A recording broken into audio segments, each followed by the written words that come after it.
say, kids, what time is it?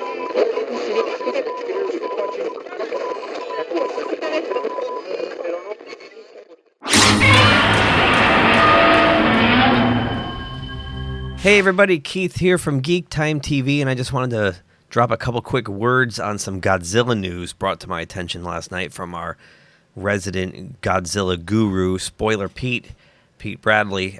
He let me know about some movement in the world of Godzilla. A lot of it is based on what happened here with Godzilla vs. Kong, which you can see from Box Office Mojo, made just under $500 million worldwide in the pandemic era. The film was released on March 24th, 2021, and was also subsequently dropped on HBO Max for a 30-day window at the exact same time. So you had a lot of people watching this at home for a month before it went away for, I believe it was 45 to 90 days before it came back as a pay-per-view and or streaming again, and a home video on physical media Blu-ray release. So to make $500 million in early 2021 was a big win.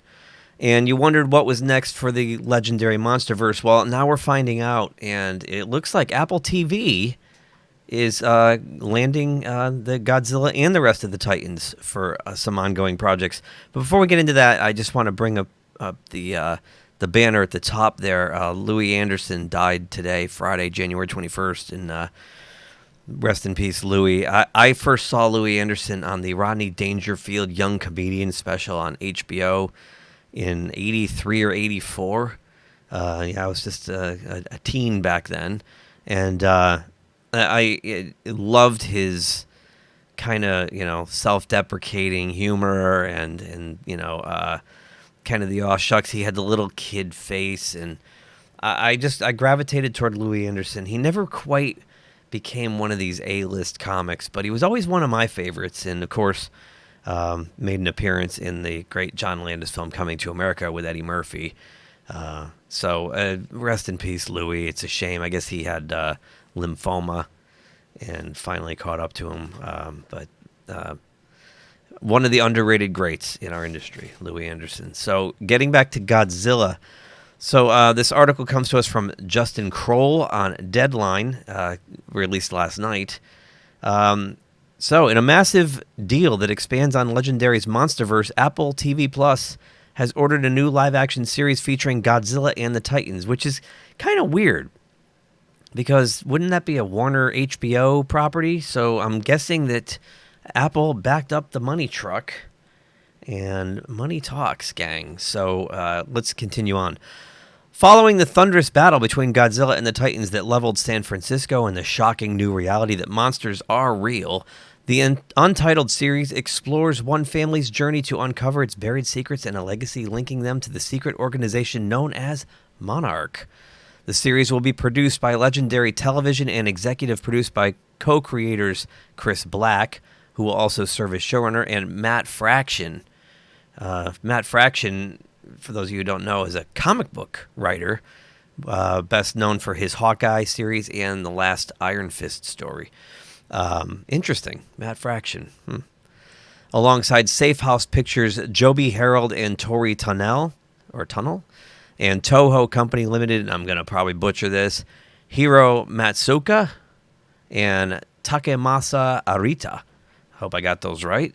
Will executive produce for Toho. So the fact that Toho is working in conjunction with Legendary here is a good sign.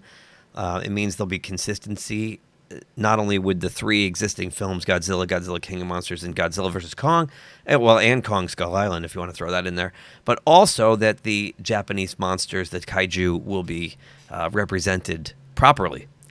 Toho is the owner of the Godzilla character and has licensed the rights to Legendary for this series as a natural byproduct of their long-term relationship on the film franchise.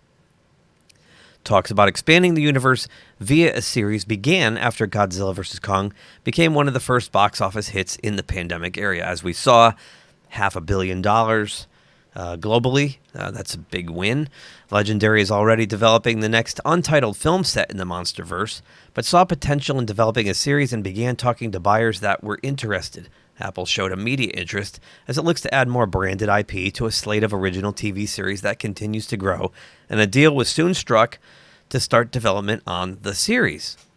Beginning in 2014 with Godzilla and continuing with 2017's Kong Skull Island, 2019's Godzilla King of the Monsters, and 2021's Godzilla vs. Kong, Monsterverse films have accumulated nearly $2 billion at the global box office and is expanding into a new anime series, Skull Island. The series will premiere globally on Apple TV Plus alongside an expanding offering of sweeping, world-building dramas, including the upcoming Wool, based on Hugh Downey's New York Times bestselling trilogy of the same name, Foundation, based on the novels by Isaac Asimov and created by David S. Goyer, Invasion, a new sci-fi drama series from Simon Kinberg, probably pass on that, and David Weil,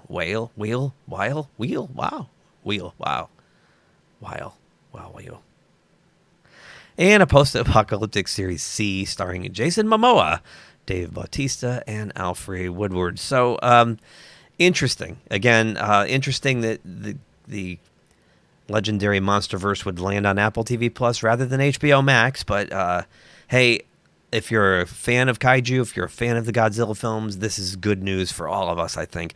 It just means getting yet another streaming service in the house. I'll probably end up buying it just to watch the Godzilla stuff and then turn it back off. I don't know. Maybe I'll try some of these other Apple series. I hear Apple's got some good stuff on there. I know there's a great series from Ronald D. Moore I should be checking out, but there's only so much time in the day, gang. So anyway, would love to hear your thoughts on this Monsterverse Godzilla and the Titans series coming to Apple TV Plus. Thumbs up, thumbs down, whatever you guys think. Let us know in the comments below. Please like, share, subscribe, and we will see you again very soon. Thanks for watching. If you enjoyed this video, please give us a thumbs up below. Also, please subscribe to GeekTime TV. It really helps us grow the channel. And make sure you hit that bell icon in order to receive notifications every time we drop new content here. You can also check us out on social media on Twitter, Facebook, and Instagram at GeekTimeNet. Thanks again for watching. We will see you soon. Say, kids, what time is it?